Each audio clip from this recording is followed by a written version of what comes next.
Salut à tous et à toutes, c'est Kev. Aujourd'hui, j'espère que vous allez très bien. En ce lundi, on débute la semaine avec la suite d'un amour interdit écrit par Bellatrix Lestrange que vous pouvez retrouver dans la description, son Wattpad, il y a tout ça. Et évidemment, nos liens, tout le toin-toin, vous connaissez.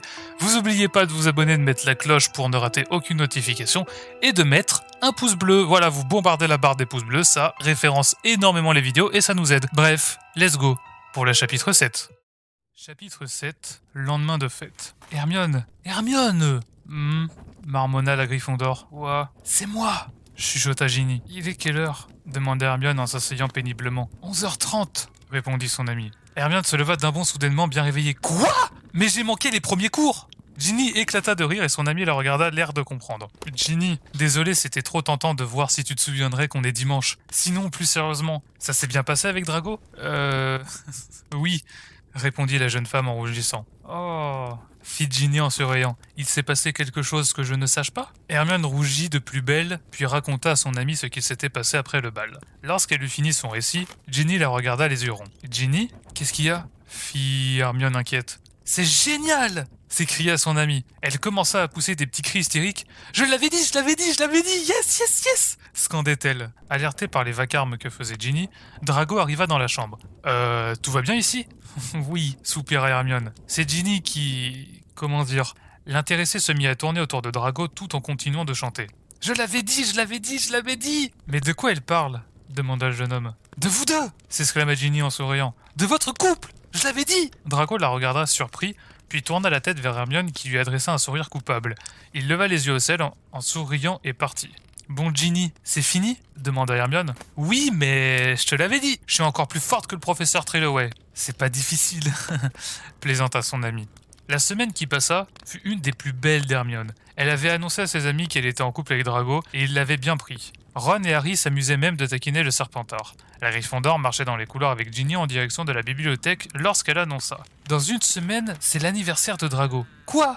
Trop cool! S'exclama la rouquine. Et tu comptes faire un truc spécial? Bah, je sais pas, avouait Hermione. J'hésite entre un petit cinéma moldu, parce que oui, maintenant Drago apprécie les trucs moldus, suivi d'un resto ou lui organiser une fête avec ses amis. Bah, t'as qu'à faire les deux au pire, proposa Ginny. Un ciné-resto. Puis, quand vous revenez, on sera dans la salle sur demande pour une fête. Excellente idée, Jean. J'ai toujours d'excellentes idées, rétorqua la Gryffondor avec un faux sourire narquois. Hermione rigola, puis les deux amis se séparèrent pour aller dormir. Une fois dans sa chambre, Hermione sortit un carnet et commença à écrire. Anniversaire surprise Drago. Faire la liste des invités, aller voir les invités, aller voir un film avec Drago, aller au resto, rentrer et l'emmener jusqu'à la salle sur demande où les invités attendront.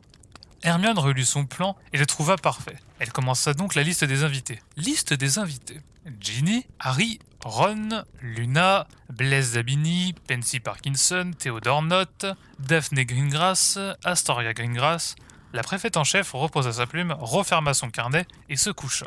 Chapitre 8. Le grand jour. Hermione fut réveillée par le soleil qui perçait à travers les rideaux rouge velours. Elle s'étira, puis s'assit sur le bord de son lit. Aujourd'hui, elle avait commencé à préparer l'anniversaire de Drago en prévenant les invités. La Gryffondor se leva donc et se dirigea vers son bureau avant d'attraper une plume et un parchemin. Elle commença ensuite à rédiger les invitations. Lorsqu'elle eut terminé, Hermione se leva puis se dirigea vers son armoire pour prendre sa robe de sorcier avant de l'enfiler pour ensuite prendre les invitations et les fourrer dans une sacoche qu'elle passa en bandoulière. La jeune femme se rendit alors à la volière et utilisa les hiboux de l'école pour envoyer ses lettres. Hermione s'attendait à recevoir des hiboux avec les réponses des Serpentards parce que ceux-ci ne parlaient jamais avec une Gryffondor et encore moins une Némoldue. Ainsi, elle fut très surprise lorsque Pansy, Daphné et Astoria vinrent la voir pour lui dire qu'elle serait présente à la fête. Elles discutèrent même un petit moment et la jeune femme apprécia cette discussion avec celles qui étaient habituellement ses ennemis. Mais avec Drago, elle avait appris à ne pas se fier aux apparences. Elle fut donc moins surprise lorsque Blaise et les autres Serpentards